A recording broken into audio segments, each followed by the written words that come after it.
दोस्तों आज हम बात करेंगे सोने की बढ़ती कीमतों के उस तूफान की जो भारत की ज्वेलरी मार्केट पर कहर बरपा रही है। जनवरी 2026 का ये ठंडा मौसम है, लेकिन सोने के दाम इतने गर्म हैं कि मिडिल क्लास की जेबें जल रही है।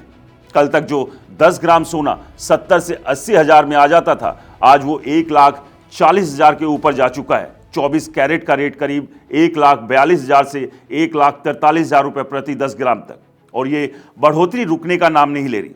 जरा सोचिए, नोएडा की एक छोटी सी सोने की दुकान, पहले वहां शादी ब्याह के सीजन में ग्राहकों की लाइन लगी रहती थी। दुकानदार मुस्कुराते हुए कहते थे आज अच्छा कारोबार है, लेकिन अब एक रिपोर्टर जब वहां पहुंचे तो दुकानदार ने आह भरते हुए कहा, भाई साहब पहले भीड़ लगी रहती थी, अब 90% ग्राहक गायब हो गए। शादी का सीजन चल रहा है, लेकिन लोग सोच सोच कर खरीद रहे हैं, महंगा पड़ रहा है। एक ग्राहक ने कैमरे पर बताया, पहले इतने पैसों में ढेर सारा सोना आ जाता था, अब तो आधा भी नहीं मिलता। मजबूरी में कम वजन की ज्वेलरी लेनी पड़ रही है। यह सिर्फ नोएडा की कहानी नहीं, पूरे भारत की हकीकत है। वर्ल्ड गोल्ड काउंसिल की रिपोर्ट बताती है कि 2025 में ज्वेलरी की डिमांड 20 से 30% तक गिर गई। वेडिंग सीजन में जहां पहले लाखों की खरीदारी होती थी, अब लोग हल्की फुल्की चीजें ले रहे हैं या फिर टाल रहे हैं।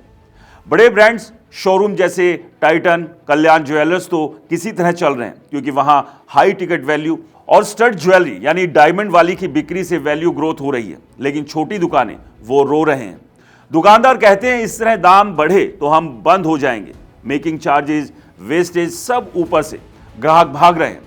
क्यों हो रहा है दोस्तों ये सब? वजह साफ है, ग्लोबल अनिश्चितता, America Iran tension, Fed rate cuts की उम्मीद, geopolitical risk. International gold price $4600 प्रति ऑन्स के पार पहुंच चुका है। भारत में इंपोर्ट ड्यूटी 6% आ गई है, 2024 में कट हुई थी, लेकिन फिर भी रुपया कमजोर और ग्लोबल प्राइस हार्ड होने से दाम आसमान छू रहे हैं। 2024 से 2025 तक सोने के दाम करीब 70 से 80% बढ़े और 2026 की शुरुआत में भी रिकॉर्ड हाई पर है। अब सबसे बड़ा बदलाव यह है कि लोग ज्वेलरी छोड़कर निवेश की तरफ मुड़ रहे हैं। मिडिल क्लास सबसे ज्यादा प्रभावित है।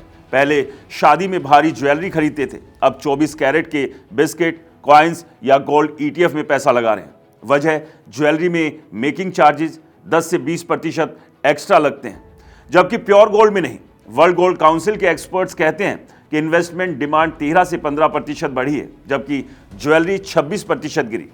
गोल्ड ETF में गिरावट इनफ्लो आ रहा है। लोग डिजिटल गोल्ड या सोवरियन गोल्ड बॉन्ड्स चुन रहे हैं। एक्सपर्ट्स की राय क्या है दोस्तों? India Boolean and jewellers association के प्रेसिडेंट पृथ्वीराज कोठारी कहते हैं ये शिफ्ट 2026 तक जारी रहेगा। ज्वेलरी की बजाय बार्स और कॉइन्स की डिमांड बढ़ेगी, क्योंकि लोग सोने को एसेट क्लास मान रहे हैं। मेटल्स फोकस जैसे कंसल्टेंट प्रेडिक्ट कर रहे हैं कि 2026 में ज्वेलरी कंजप्शन और 9% गिर सकता है, लेकिन कुल गोल्ड डिमांड स्थिर रहेगी, क्योंकि इन्वेस्टमेंट इसे बैलेंस कर रहा है। वर्ल्ड गोल्ड काउंसिल की कविता चक्को कहती है हाई प्राइस से ज्वेलरी वॉल्यूम प्रेशर में है, लेकिन वैल्यू ग्रोथ पॉजिटिव है। छोटे ज्वेलर्स सबसे ज्यादा प्रभावित है, बड़े ब्रांड्स मार्केट में शेयर गेन कर रहे हैं। दोस्तों डेटा देखिए तो साफ है, 2025 में कुल गोल्ड इंपोर्ट वैल्यू में बढ़ोतरी हुई, लेकिन वॉल्यूम 12 से 20% गिरा। जनवरी सितंबर 2025 में ज्वेलरी डिमांड 278 टन रह गई, जबकि इन्वेस्टमेंट 185 टन। वेडिंग सीजन में भी 30% वॉल्यूम ड्रॉप रिपोर्ट हुआ।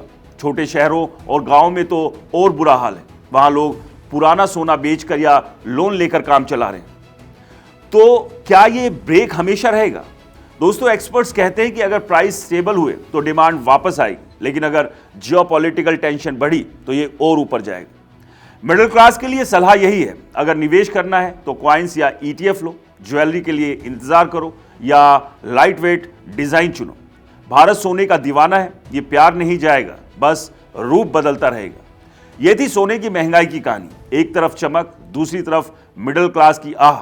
आपको क्या लगता है, क्या ये तूफान थमेगा या फिर इसी तरह की तेजी बनी रहेगी? हमें कमेंट्स में बताइए। इस वीडियो को लाइक कीजिए, शेयर कीजिए, और हाँ, ये वीडियो सिर्फ जानकारी के लिए है, निवेश की सलाह बिल्कुल नहीं है। इसलिए निवेश करने से पहले मार्केट को अच्छे से समझें, जानें, नज़र रखें और किसी अच्छे एक्सपर्ट से सलाह लेने के बाद ही कहीं पर इन्वेस्ट करें, क्योंकि आपकी मेहनत की कमाई है और मार्केट में जोखिम हमेशा बना रहता है। नमस्कार।